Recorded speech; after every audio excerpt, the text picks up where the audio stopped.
कल्याण भक्त में अर्ज करूं।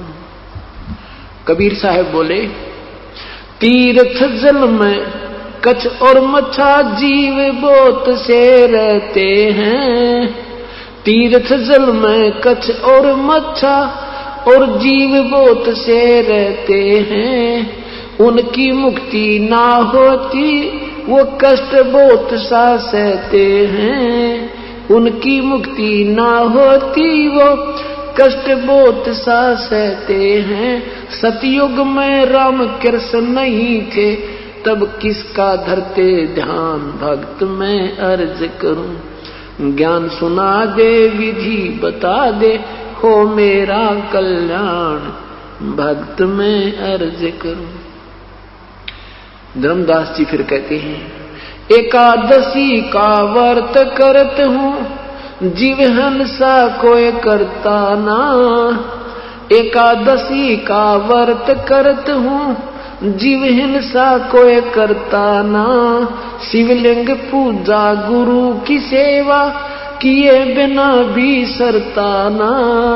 शिवलिंग पूजा गुरु की सेवा किए बिना भी सरता ना।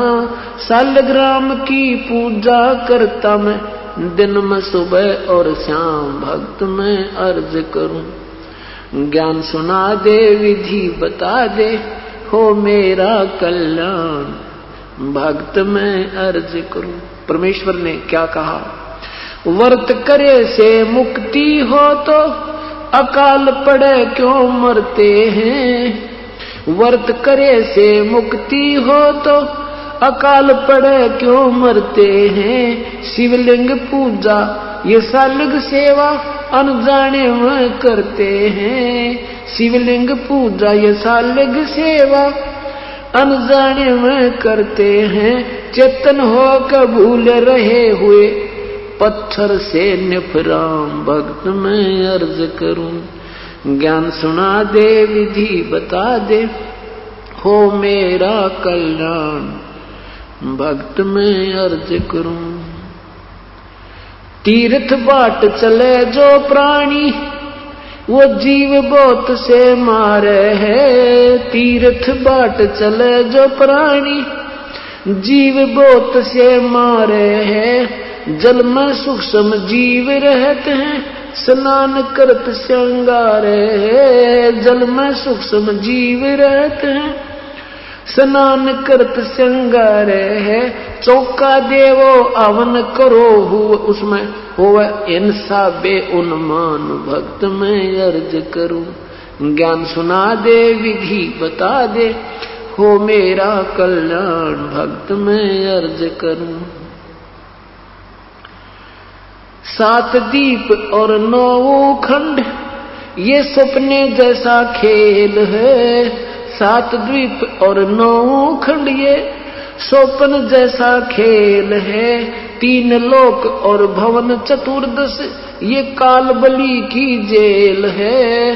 3 लोक और भवन चतुर्दश या काल बलि की जेल है। महाप्रलय में नष्ट हो जावे फिर कहाँ करो विश्राम भक्त में अर्ज करूं।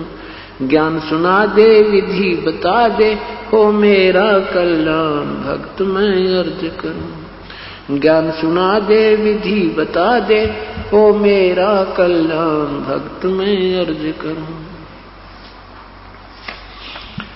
पाठ आरती धर्म दुआ से खेत संवारा जाता है। पाठ आरती धर्म दुआ से खेत संवारा जाता है। सतनाम बीज जो बोवे वो फल भक्ति का खाता है। सतनाम बीज जो बोवे वो फल भक्ति का खाता है। काल जीव को उलझाता है दे के उल्टा ज्ञान भक्त में अर्ज करूं। ज्ञान सुना दे विधि बता दे हो मेरा कल्याण भक्त में अर्ज करूं। इतनी कह साहिब कबीर अंतर ध्यान होए जी। इतनी कह साहिब कबीर अंतर ध्यान होए जी। अपनी गलती जान धर्मदास फूट फूट के रोया जी, अपनी गलती जाने धर्मदास, फूट फूट के रोए जी। अब भूल में जीवन खोया जी, अब हो गया सच्चा ज्ञान, भक्त मैं अर्ज करूं। ज्ञान सुना दे, विधि बता दे, हो मेरा कल्याण, भक्त मैं अर्ज करूं। पाखंड पूजा सब ही छोड़ी, मन चाया न तीर्थ नाने को। पाखंड पूजा सब ही छोड़ी, मन चाहा न तीर्थ नाने को। वापस घर को चल पड़ा तज, वृंदावन बरसाने को। वापस घर ने चाल पड़ा तज, वृंदावन बरसाने को। ए बंदी छोड़ तेरे पाने को, अब खोजूं अपनी जान, भक्त मैं अर्ज करूं। ज्ञान सुना दे, विधि बता दे, हो मेरा कल्याण, भक्त मैं अर्ज करूं। रो रो रुधन मचावन लाग्या, एक धर्म यज्ञ रचाई जी। रो रो रुधन मचावन लाग्या, एक धर्म यज्ञ रचाई जी। दीन दयाल दया के सागर, आके सूरत दिखाई जी। दीन दयाल दया के सागर, आके सूरत दिखाई जी। रामपाल मुक्ति तब पाई, जब मिले कबीर भगवान, भक्त मैं अर्ज करूं। ज्ञान सुना दे, विधि बता दे, हो मेरा कल्याण, भक्त मैं अर्ज करूं। ज्ञान सुना दे, विधि बता दे, हो मेरा कल्याण, भक्त मैं अर्ज करूं। सत साहिब। इसमें क्या प्रश्नोत्तरी होती है परमेश्वर और उस प्यारी आत्मा की। धर्मदास जी ने कहा कि मैं 68 तीर्थ नाऊंगा, गीता जी का पाठ करत हूं, ईश्वर मुक्ति पाऊंगा। रामकृष्ण के गुण गाऊंगा, मिले स्वर्ग में स्थान, स्वर्ग में स्थान मिलेगा मेरा, वहां पर मैं स्वर्ग पहुंच जाऊंगा। परमात्मा कहते हैं 68 तीर्थ नाने से और व्रत आदि करने से क्या बताते हैं कि तीर्थ जल में कच्छ और मच्छा अन्य जीव बहुत से विद्यमान रहते हैं। आप तो एक ही दिन स्नान करने मात्र से वहां कल्याण मानते हो, वो सदा ही रहते हैं उसमें। अगर उस तालाब के पानी में एक गोता लगाने से जीव मुक्त हो जावे तो कच्छ और वो मच्छ, कछुए और मच्छ और अन्य सूक्ष्म जीव वो सारे पार हो जाते हैं। आपका नंबर तो बहुत देर से आता धर्मदास जी। और सतयुग के अंदर ना श्री रामचंद्र जी थे, ना श्री कृष्ण जी थे, तो सतयुग के प्राणी किस प्रभु का ध्यान करते थे? अब जवाब तो किसी के पास है नहीं।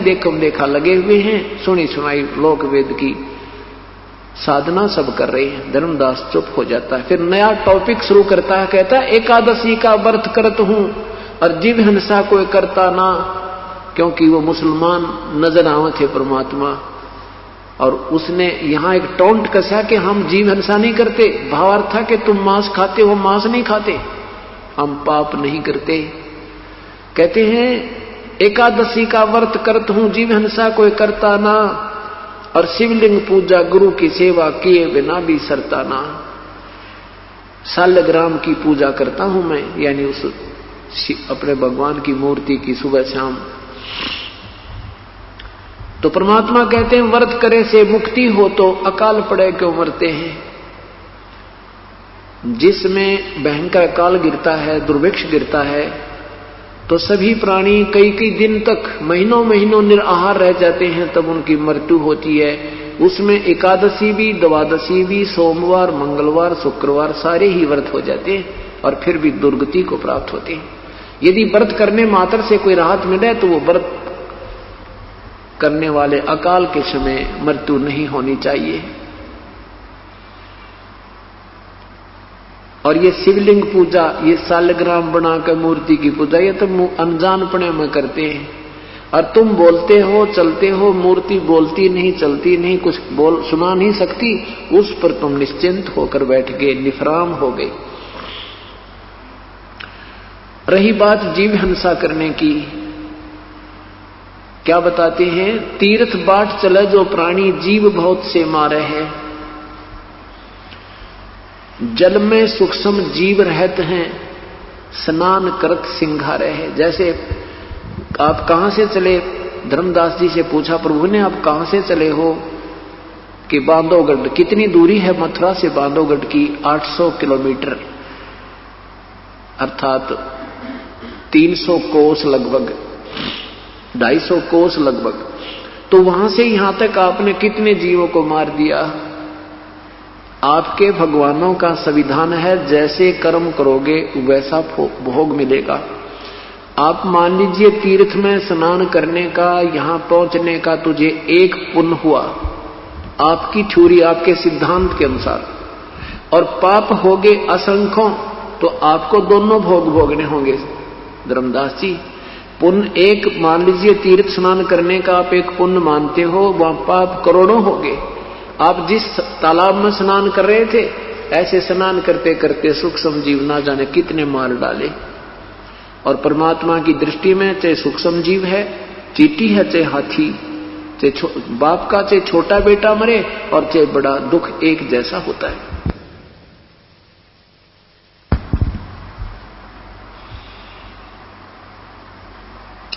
तो इस प्रकार धर्मदास जी को परमात्मा ने समझाया कि आपके पुराणों में लिखा है कि एक कोई ब्रह्म हत्या कर दे, वे जीव हत्या ब्रह्म हत्या कर दे। ब्रह्म हत्या मीन किसी साधक की, कोई भक्त की मृत्यु कर दे, उसको लिखा बहुत घना पाप है। इतने मंत्र जाप करे, इतना से गौदान कर दे, इतना से कर दे। जैसे पहले कहते ना, एक बिल्ली मर गई किसी ने, उस बिल्ली की मृत्यु का इतना पाप बता, इतनी सोने की बिल्ली बना दो, ऐसा कर दो, इतनी गायें दान कर दो। परमात्मा कहते हैं ये तो कहने सुनने की बात ना है। तो वो पाप तो भाई तुम्हारे संस्कार, तुम्हारे थ्योरी के अनुसार तो कट ही नहीं सकता, दोनों ही भोगने होते हैं। तो क्या बताते हैं? 70 ब्राह्मण की है हत्या, जो चौका तुम देवो नत्या। ब्राह्मण सेंस हत्या जो होई, जल स्नान करत हो सोई। 70 ब्राह्मण की प्रतिदिन हत्या तुम करते हो, जो ये चौका लीपते हो, ये स्थान लीप कर फिर वहां भोजन बनाते हो, उसमें इतना पाप एक समय होता जैसे 70 ब्राह्मण की हत्या कर दी हो। ब्राह्मण यानी साधक भक्त की। और जिस तालाब में तुम स्नान करते हो उसमें ये जीव मरते हैं, 1000 ब्राह्मण की हत्या के तुल्य तुम्हें पाप लगता है। पृथ्वी ऊपर पग जो धारे, करोड़ जीव एक जन्म में मारे। हरि भांति पृथ्वी के रंगा, अंत कोट जीव उड़े पतंगा।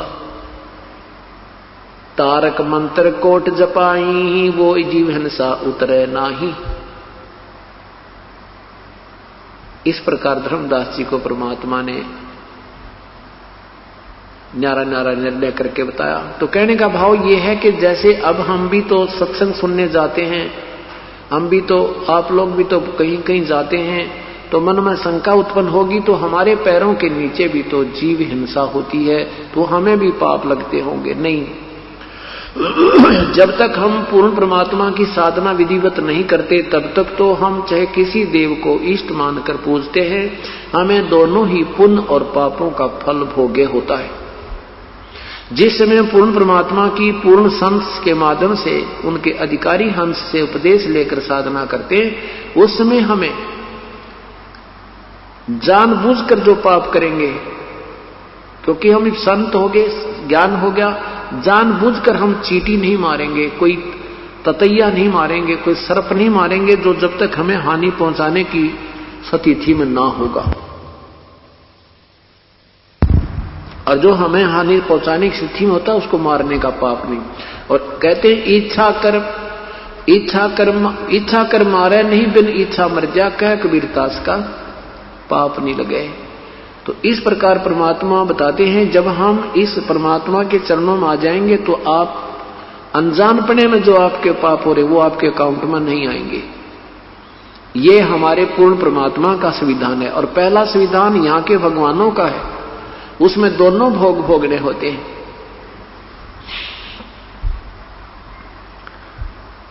इस प्रकार धर्मदास जी को वो तत्व ज्ञान समझाया तो धर्मदास जी बड़े प्रभावित हुए। परमात्मा को काशी बनारस में भी देखा और परमात्मा को सतलोक में भी देखा। वही परमेश्वर वहां जो ओरिजिनल रूप में बैठा था धर्मदास जी ने देखा, और नीचे से जिंदा वाला महात्मा रूप वहां पर पहुंचा तो वहां जो ओरिजिनल परमात्मा नजर आता था, जो वास्तविक प्रभु नजर आता था, जिसके करोड़ सूर्य एक रोमकूप में करोड़ चंद्रमा मिला दे इतनी रोशनी थी, तो नीचे से गए हुए जो जिंदा रूप में प्रभु गए थे वो चवर किया उस अपने दूसरे स्वरूप पर। फिर वो खड़ा हो गए जो और तख्त पर बैठे थे प्रभु, और जिंदा वाला रूप वहां विराजमान हो गया था तख्त के ऊपर। उसके बाद वो ओरिजिनल शरीर जिंदा वाले शरीर में समा गए थे और चवर स्वयं हो रहा था, तो वो अकेले जिंदा वाला रूप ही तख्त पर विराजमान थे सतलोक में, उस अरस कुरस पर सफेद गुम्मट है जहां सतगुरु का डेरा। तब धर्मदास ने कहा था, हे भगवान आप कुल मालिक आए हो, आप स्वयं प्रभु हो।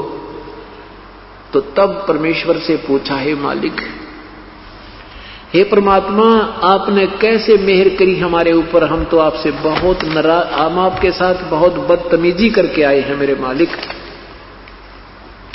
हमने ऐसी भयंकर गलती की है कि वो अक्षमा योग्य नहीं है। हे परमात्मा, मेरे जैसे पापी को आपने कैसे आन संभाला। तो परमात्मा ने क्या कहा, धर्मदास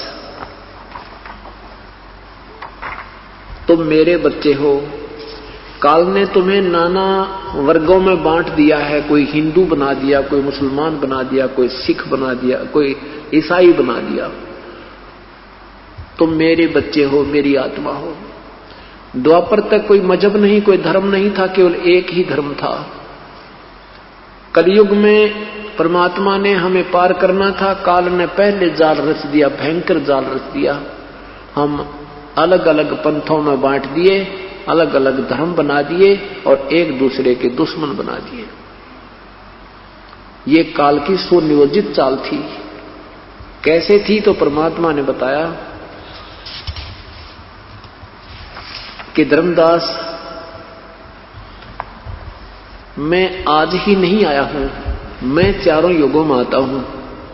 सतयुग में मेरा नाम सत्सुकृत रहता है, त्रेता में मेरा नाम मुनिंदर होता है, द्वापर में मेरा नाम करुणा में होता है, और कलयुग में मेरा ओरिजिनल नाम होता है जो वेदों से भी पूर्व मेरा वास्तविक नाम है, उसी नाम से मैं आता हूं।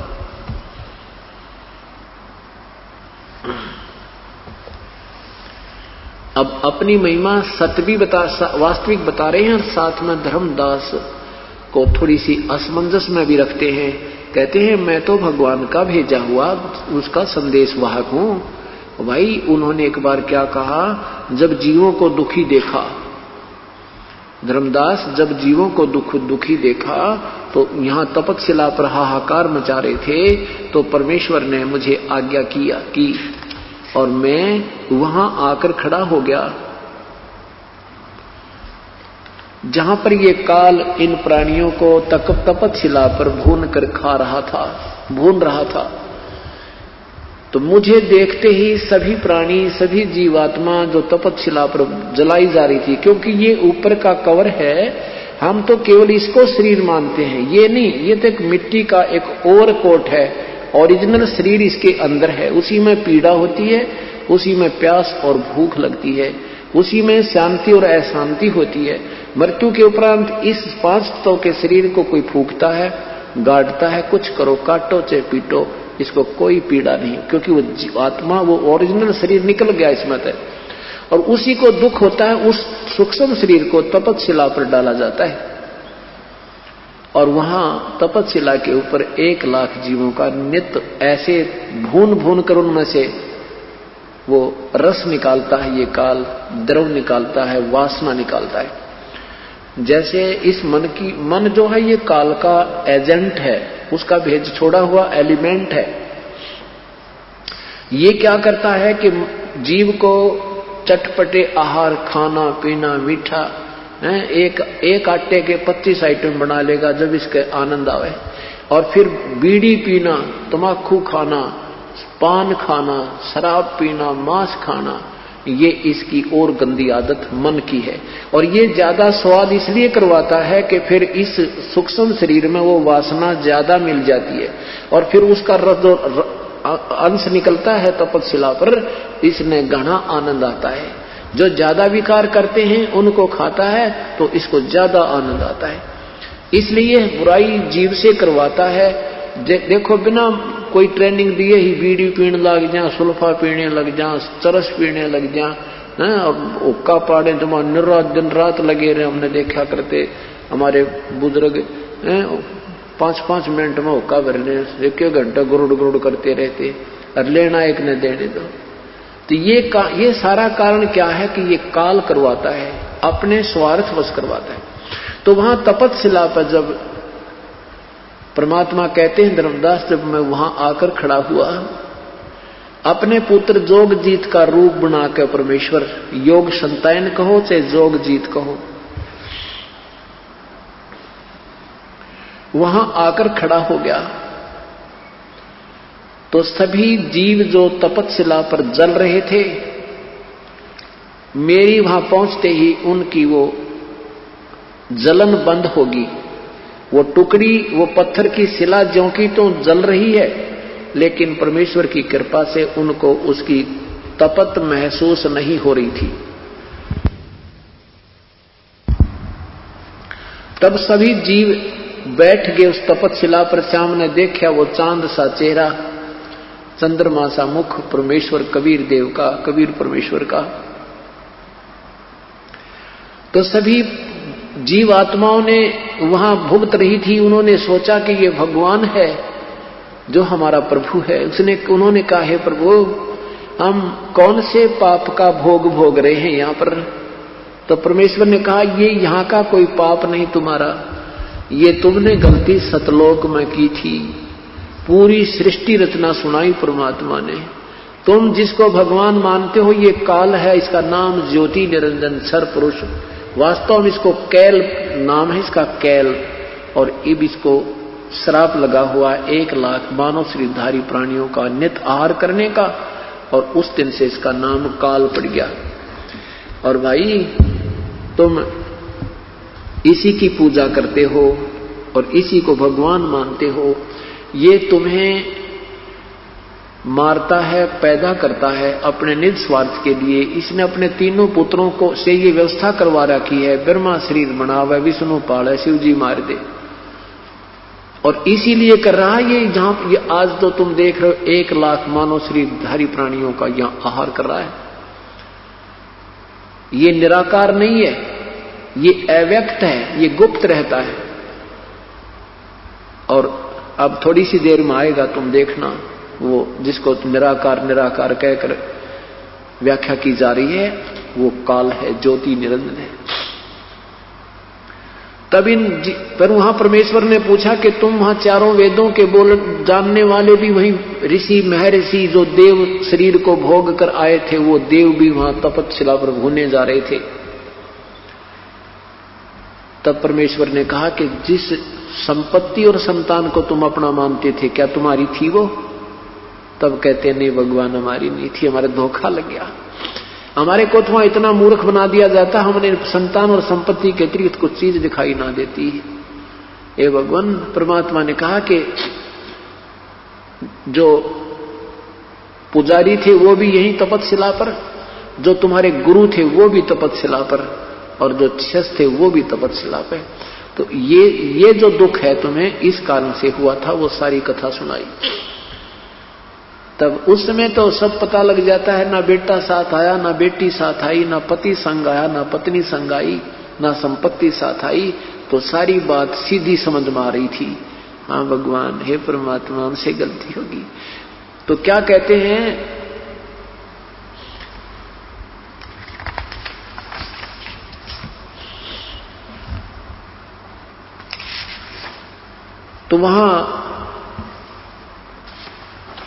जीवों ने, उन प्राणियों ने कहा है परमात्मा हमें यहां से छुटवा लो।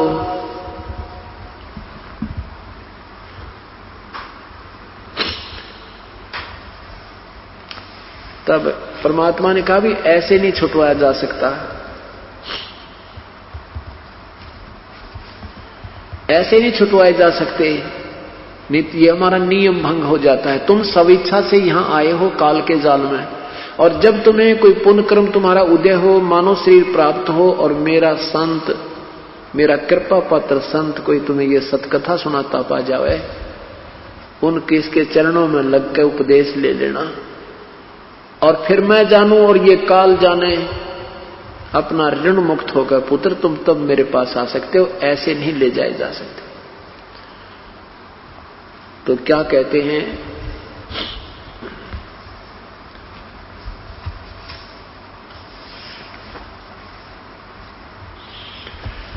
आए जहां यम जीव सतावे, काल निरंजन जीव नचावे, चटक पटक करन जीवता भाई, ठाड पहे पुनता हम जाई।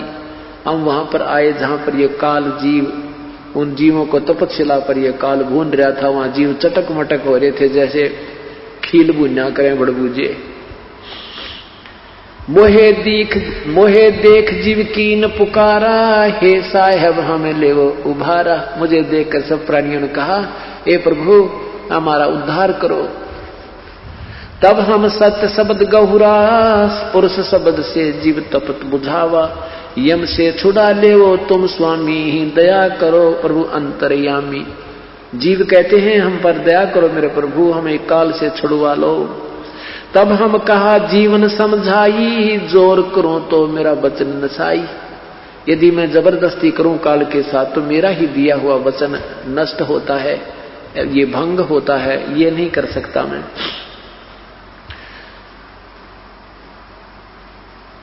तब मैं कहा जीवन समझाई, जोर करूं तो मेरा वचन नसाई। जब तुम जाय धरो जग देहा, तब तुम करियो हो मेरे मम शब्द स्नेहा। जब तुम जाय धरो जग नर देहा, जब तुम कभी संसार में मनुष्य शरीर प्राप्त करो, तब तुम करना मम सत शब्द स्नेहा। इस तत्व ज्ञान पे और सच्चे नाम पर, तुम मेरे सच्चे शब्द पर, सत्य नाम पर विश्वास करना, उससे प्यार करना। देह धरो सत शब्द समाई, पुरुष नाम सोमरण सैदाना। बीरा सार गहो परवाना, दे धरो सत शब्द समाई, तब हम सत्य लोक ले जाई। जहां आशा ता बासा होई, मन कर्म वचन सुमरियो सोई। इस प्रकार परमात्मा क्या बताते हैं कि मेरे उस वास्तविक नाम के सामने प्रार्थना बता रहे हैं धर्मदास को और उन जीवों को समझाते हुए कहते हैं, मेरे सच्चे नाम के सामने मेरी मर्यादा में रहते हुए प्राणी यदि सत भक्ति करते हैं, सच्चे लगन रखते हैं, तो क्या बताते हैं, जैसे फनपति मंत्र सोने राख फण सकोड़े, ऐसे बीरा मेरे नाम से काले मुंह मोड़े। नाम जो रति हजार, नाम जो रति एक है, पाप जो रति हजार। रिंचक घट में संचर है, जार करे सब छार। कहे जीव सुन पुरुष पुराना, देह धर बिसरो नहीं ज्ञाना। वो जीव कहने लगे, हे भगवान इनका मनुष्य शरीर मिल गया तो कति नहीं भूलेंगे, तुम्हारे सारे समझ में आएगी। परमात्मा कहते तुम तो भूले पड़े हो। यहाँ अब दुख है तो सब भगवान याद है, थोड़ा सा सुख होते ही उसी से मैं गुटी ला ले, खेल तमाशा, नाचे गाने हैं, बकवाद बावें। कहते हैं तुम्हारे साथ बहुत बुरा व्यवहार हो रहा है, तुम शीघ्र ही भूल जाते हो कष्टों को और इसी काल के रंग में रंगे रह जाते हो। क्या बताते हैं सभी प्राणी, वहां तो समझ में आ गई कि हमने तो भगवान समझ कर काल की पूजा कर ली। क्या कहते हैं, कहे जीव सुन पुरुष पुराना, देह धर बिसरो नहीं ज्ञाना। सब प्राणी वहां तपस्या वाले कहने लगे, हे भगवान, हे आदि पुरुष, पुरुष पुराना, आदि पुरुष, पहले वाले प्रभु यानी सर्वशक्तिमान मालिक, अब के हम नहीं भूलेंगे पुरुष जान सुमरा जमराई, वेद पुराण कहे समझाई। वेद पुराण कहे मति एहा, निराकार से कीजे नेहा। समझ के यो काल भगवान पूज लिया। पुरुष जान सुमरा जमराई, जमराए यो धर्मराज ये काल पूज लिया। और वेद पुराण कहे समझाई, वेद पुराणों में भी इस काल ब्रह्म की पूजा का ही महत्व दिया हुआ है। यानी सभी अभी तक जितने भी हमें वेदों के समझाने वाले ज्ञाता मिले, उन्होंने ब्रह्म की पूजा पर आधारित किया और इसी को निराकार प्रभु बता करके हमें आधारित किया। वेद पुराण कहे मति एहा, निराकार से कीजे नेहा। सुर नर मुनिजन 33 करोड़ी, बंधे सभी निरंजन डोरी। सुर नर देवता 33 करोड़ देवता, 88,000 ऋषि, ये भी काल के ही डोरी के बंध रहे हैं। जैसे ऊंट का ऊंट बांध दिया जाता है, देखम देखा लगा लाइन ला रखी है, ये सभी बंधे इस काल की डोरी। ताके मते कीन हम आशा, अब हम चीन पड़ो यम फांसा। हमने उनके बताए हुए ऋषि मुनियों के आधार पर आधारित जो ज्ञान हमें दिया, हमने उसी पर विश्वास किया था, लेकिन अब पता चला है तो बात ही कुछ और है। अब हमने काल का ये फांस, काल की जो जाल है, अब समझ में आया। सुनो जीव ये छल यम केरा, यम फंद कीन घनेरा। क्या बताते हैं कि इस काल में बहुत भयंकर जाल बना रखा है। जीवों को, उन प्राणियों को परमात्मा समझा रहे हैं कि कहते हैं कि कैसे कैसे इस जाल ने तुम्हें फंसा रखा, काल ने तुम्हें इस जाल में फंसा रखा है। तो क्या बताते हैं परमात्मा के इतने में क्या हुआ कि वो काल आ गया। ज्योति निरंजन को अपना ऑटोमेटिक टाइम फिक्स कर रखा है कि इतने समय में वो जीव सब जल भुनकर उनमें से गंध निकल जाएगा और वो सब वहां से उड़ जाएंगे। उसने ऐसी ऑटोमेटिक सिस्टम बना रखा है। लेकिन परमात्मा की कृपा से वो जीव वहीं पर बैठे थे और ज्योति निरंजन दूर से आता हुआ नजर आया। परमात्मा ने कहा, वो आ रहा तुम्हारा भगवान से तुम निराकार कहा करते थे, देखो वो रहा। अब सबकी दृष्टि गई है, भगवान वो है, अब वो तुम्हें अब खाने आ रहा है, इस गंध को खाने आ रहा है। अब तुम जाओ, यहां से उड़ जाओ। और परमात्मा ने ऐसे किया, वो सारे आकाश में उड़ गए। और फिर वहां से कहां आते हैं? धर्मराज इस न्यायाधीश के पास आते हैं। उनके कर्म संस्कार के आधार पर फिर अन्य उनका समय निर्धारित होता है। कोई देव बनना है देव बनो, महादेव बनना महादेव बनो, पशु बनना पशु बनो, राजा बनना राजा बनो, जाओ।